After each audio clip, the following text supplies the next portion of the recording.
I'm with the incredibly lovely Helen Zec, who is the founder and CEO of PaySap.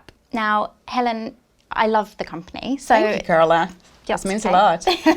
Tell us a little bit about it and what problem you're trying to solve. Right, PaySap is the UK's first invoice finance platform for freelancers, micro-businesses and startups. Essentially, it's a web-based application through which you can get advance payment of your invoices, so you don't have to wait for the due date and without affecting your credit score. Now, what I really love about it for the cybersecurity industry is there's lots of freelancers, lots of startups, lots of micro-businesses who can't necessarily access this through traditional banking. It feels like you really provide a service to those people. Yeah, definitely, because in traditional invoice factoring, you cannot get access to invoice finance without having a certain turnover threshold, which is currently, I think it's 100K at the moment. So we allowed companies to access the necessary cash flow. We are bridging that cash flow gaps so can they improve their business. Even they are just, a startup with, just 3 months trading, they can get invoice finance through us. Brilliant. Yeah. Now, I know you've had a lot of very prestigious organisations rave about your product and your business, and you've attracted some great clients as well. So what's the secret? How did you do it? Well, actually, the secret is to build something everybody wants, isn't it? Just that easy. It's just that easy, But no, bragging on the side, it's actually all those big companies, they have 90 days payment terms and they intend to employ loads of contractors, freelancers. So they're changing their employee structure every 6 to 12 months and they would rather, and they cannot attract as good talent as they would. So through us, they actually can easily pay off those contractors sooner rather than them waiting for 90, 60 days, even 120 days, in the public sector. So, yeah. Now, the clients you service in fintech and cybersecurity and all sorts of other organisations, what mistakes do you see those startups making where you've managed to do it differently? I would say loads of startups, they intend to build a product and then find a customer around the product or service they build.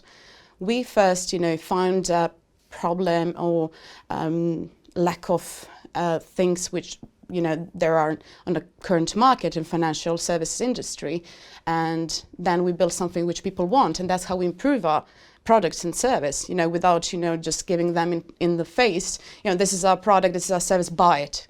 Nobody wants that, and that's a long process. The reason we are so successful is because we actually listen to the people and we build the product around the people, around the customer. I think you're so right on that. We see that a lot, companies having to reiterate their product to actually make it fit for what the customer wants. Yeah, definitely. And you said something really lovely to me earlier about how it's all worth it when you see how many people you're able to help. Yeah, definitely. And I can even say I always tell this story about our client who came to us last summer and said, I have this client and their payment terms are 90 days. It's a big blue chip company who's a debtor. And so he said, I would like to take my family on a holiday, but I won't get paid in the next 90 days. Can you help us? And then we approved that straight away. Within 48 hours, he got the money, he went on a holiday. And those are our first few clients, and it means a lot to us. And that's when you know that you're on a good track and you're doing something good for the people. No, I love that. Now, your talk that we're going to hear shortly is about AI and how that is going to affect the fintech cybersecurity space. So what are you seeing? What should people be aware of? I think that in banking industry, everything is focused on leveraging artificial intelligence, so AI. And they're focused on customer retention rather than, so those chatbots and stuff, improving customer service, but rather they should be focusing on attracting those clients in the first place. And I wouldn't say that we should ditch the humans in technology at all, and that we should just leave the robots to do the work, because humans are the ones, software is being produced, right? It's being produced by a human being. So combination of those two will still remain.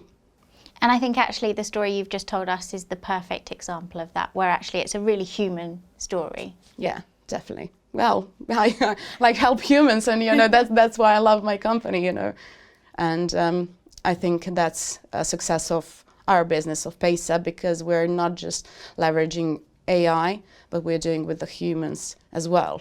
And that's why we're able to help as many people. Brilliant. Well, for anyone who's watching that wants to get in touch or thinks actually that's a product that could really help me, where do they need to go? They can go on www.paysa.uk.com, or they can contact me on my LinkedIn, Helen Zec. I'll be happy to help. Brilliant. Surely. All right, well, I can't wait to see your talk later, and thank you very much for speaking with us. Thanks so much for having me.